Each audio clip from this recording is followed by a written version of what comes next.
Stone డిజీజ్కి వచ్చేపాటికి stones వచ్చి కిడ్నీని black చేస్తే కంప్లీట్గా ఆ కిడ్నీ బ్లాక్ అయిపోయిందండి, వారం లోపల మొత్తం కిడ్నీ డ్యామేజ్ అయిపోతుంది.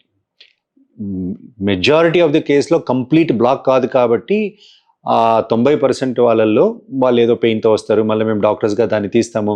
ఆ తీసిన తర్వాత చాలా మందిలో చూస్తుంటాము later in the part of the life వాళ్ళు ఎప్పుడైనా మా దగ్గరికి వచ్చినప్పుడు ఫస్ట్ ఎఫెక్ట్ స్టోన్ వచ్చి బ్లాక్ అయ్యి సర్జరీ అయినా కూడా కొంచెం కిడ్నీ డ్యామేజ్ అయ్యింది అనే సూచనలు మనకు కనపడతాయి.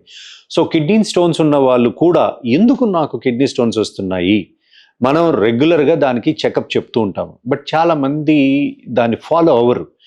అగైన్ కిడ్నీ స్టోన్స్కి ఏంటి, ఎక్కువ వాటర్ తీసుకోవాలి, తక్కువ ఉప్పు తీసుకోవాలి, తక్కువ మాంసాహారాలు తీసుకోవాలి, జంక్ ఫుడ్స్ అవాయిడ్ చేయాలి, aerated drinks like coke containing prepares avoid చేయాలి, ఇవన్నీ జాగ్రత్తలు ఉంటాయి. సో బట్ ఏంటంటే ప్రజెంట్ డే జంక్ ఫుడ్ అనేది it has become most commonly consumed food అయిపోయింది. ఎయిరేటెడ్ డ్రింక్స్ వాటర్ బదులు దాన్ని తాగటం అయిపోయింది.